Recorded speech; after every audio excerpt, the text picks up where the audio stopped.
Kalau menurut saya bukan konotasi negatif ya, tapi lebih ke, eee, apa tuh namanya, ekspresinya Nisa Sabian ketika dia mengharapkan temannya, mengucapkan apa, ternyata temannya menjawab lain, seperti itu. Jadi dia bilang, nggak suka gelai gitu, mungkin lebih ke, "Oh kok begitu?" Gitu ya.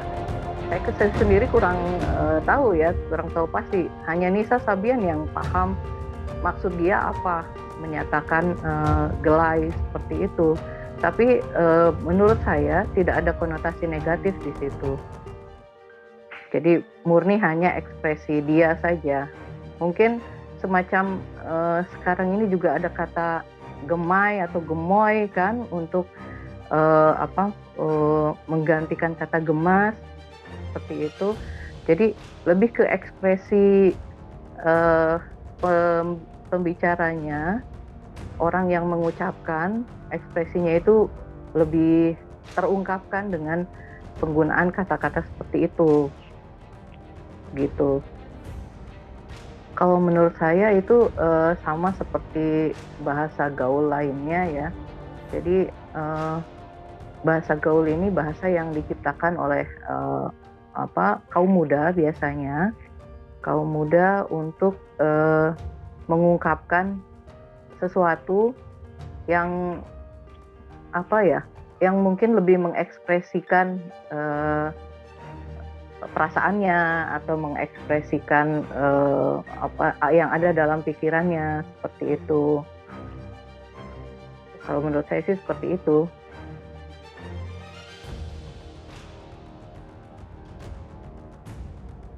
Tidak ada, tidak ada.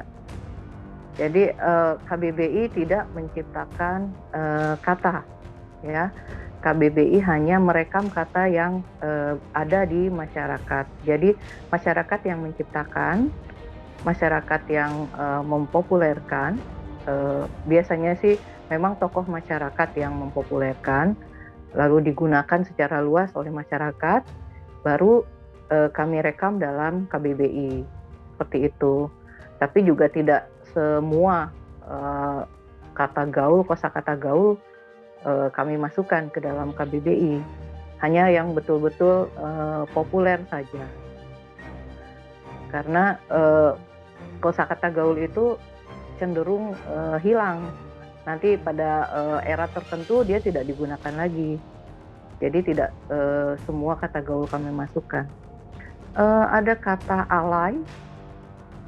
Alay dulu kan, tahun 2000-an ya, tahun 2010-an itu, muncul dan populer, alay masuk ke KBBI.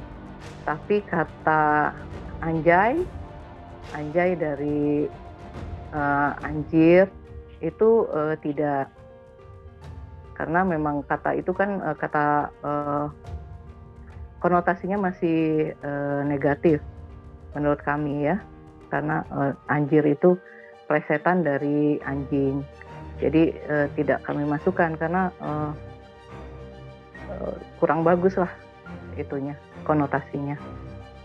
Lalu ada kalau yang, bahasa gaul yang lama, itu ada, bokap, nyokap, itu masuk juga ke KBBI. Jadi hanya kata-kata tertentu saja.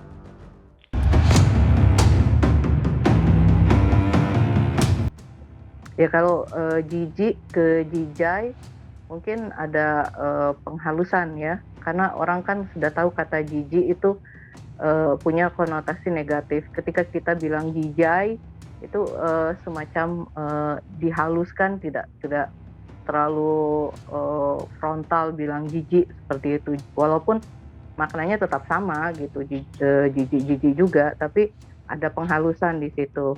Nah, kalau untuk geli menjadi gelai, eee, saya rasa tidak ada, ya mungkin lebih ke supaya terlihat lebih, eee, apa, lebih gaul atau lebih, eee, ya lebih ekspresif tadi, seperti yang saya katakan tadi, lebih ekspresif ketika kita bilang, geli tapi jadi gelai seperti itu. Seperti halnya anjay, kan orang mengatakannya dengan intonasi tertentu ya, anjay gitu, ai-nya dipanjangkan seperti itu. Ada jadi kesannya tidak negatif. Padahal kalau kita bilang untuk contoh anjay mungkin terlalu saya nggak tega nyebutnya. Ganti contoh lain aja ya. Ya contoh apa? Kalau misalnya contoh lain apa ya, gemai atau gemoy gitu. Gemes, terus kita ekspresinya gemes banget jadi gemoy itu. Ya ada kesan seperti dimanja-manjakan juga seperti itu.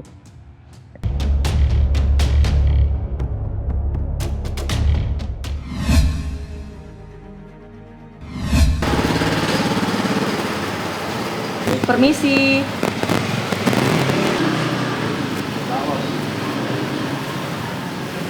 Emang selalu sepi, pas sekarang aja kayak gini jadi rame. Mudah-mudahan aja kalau kita doain yuk, kita mudah-mudahan biar dia berbalik, jangan sampai di perbuatan yang kayak begitu dikerjain lagi.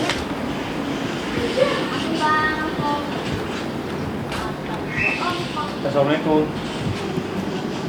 Assalamualaikum. Yang tinggal di sini itu kedua orang tuanya. Ayu sendiri tidak tinggal di sini. Sampai saat ini saya juga tidak dapat kabar bahwa tinggal di mana beliau. Beliau sakit. Udah berapa hari ya? Ada 2 mingguan lebih ini sakit. Beliau juga memang sering sakit. Dalam arti ya, kalau udah dia sakit, dirawat, sembuh, dia pulang lagi. Ya, sebelum kejadian ini, rame-rame di infotainment ini, beliau juga udah sakit. Sakit beliau itu lambung ya. Ayus itu jarang kesini. Terakhir itu ya Lebaran kemarin itu sempat kesini itu bersama istri dan anaknya, berkunjung ke rumah orang tuanya, ya silaturahmi juga sama warga-warga di sini. Perkembangan kasus Nindi itu kita sudah naikkan ke proses penyidikan dan kita sudah tetapkan tersangka. Jadi dari hasil fakta-fakta proses penyelidikan, kita melakukan pemeriksaan ke beberapa saksi, kemudian terlapor, dan dari hasil pendalaman dan analisa fakta-fakta kita temukan bahwa ada terjadinya peristiwa pidana, artinya ada tindak pidana. Saya kurang tahu untuk itunya, tapi saya sudah diinformasikan oleh Polres Jakarta Selatan pada hari ini sudah ditetapkan sebagai tersangka. Selanjutnya nanti pihak dari Polres Metro Jakarta Selatan akan mengirimkan berkas ke Kejaksaan Negeri Jakarta Selatan. Biar ini menjadi urusan hukum saja, karena memang kan dia melakukan hal-hal yang tidak sepantasnya dilakukan kepada saya gitu loh. Jadi itu saja.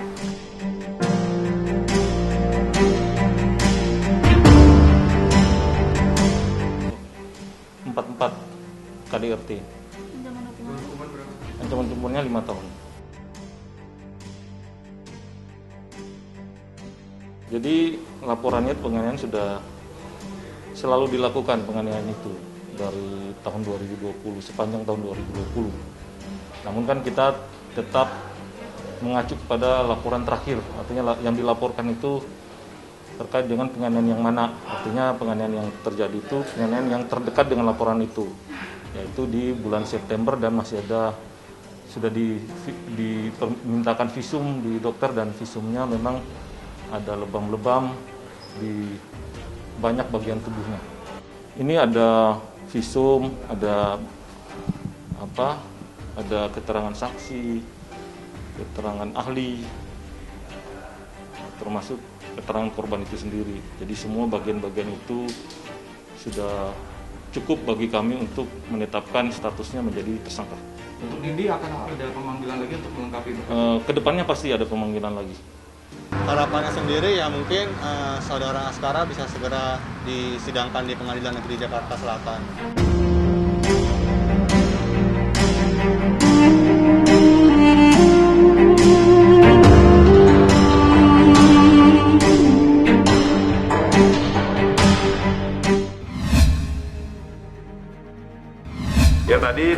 7 pertanyaan dalam penyelidikan, proses penyelidikan, dan kita percaya pada penyidik itu kerja profesional. Ganggu nggak sih, Gap? Ganggu nggak sih jadinya? Gaby mendengar hal tersebut?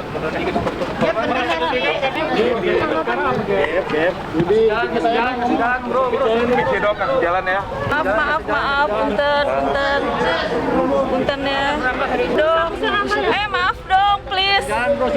Tadi udah dijawab. Udah. Kita percaya ini proses penyelidikan masih, jadi klarifikasi aja mengenai itu udah ya. Untuk kita kooperatif, kita sejauh ini udah memberikan klarifikasi. Ya. Iya mungkin. Apa aja tadi yang dipertanyakan, Bang? Dikit aja Kak Gabriel. Aduh, ini tolong dong jaga jarak ya. Tolong ya.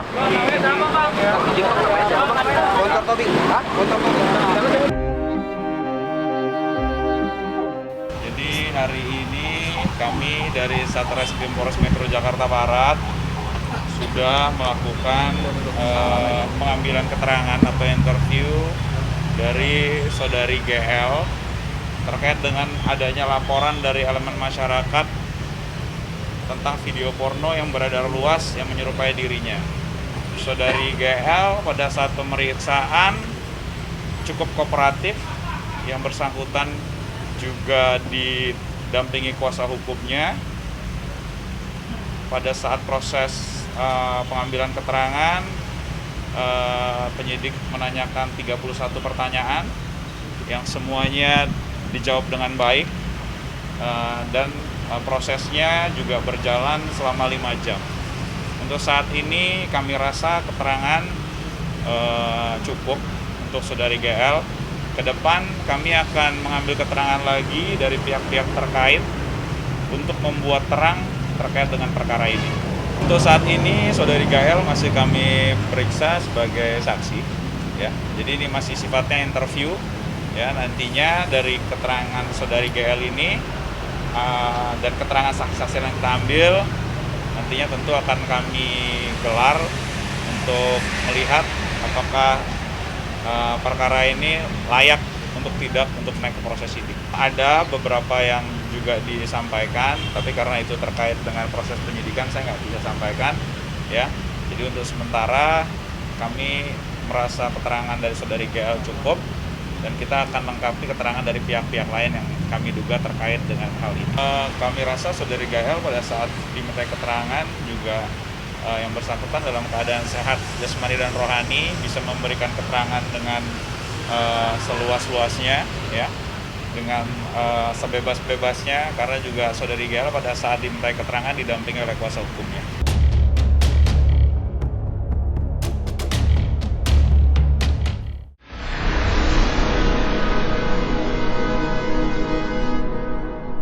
Jadi jangan lupa untuk subscribe Cumi Cumi. Ditekan ya tombol lonceng merahnya.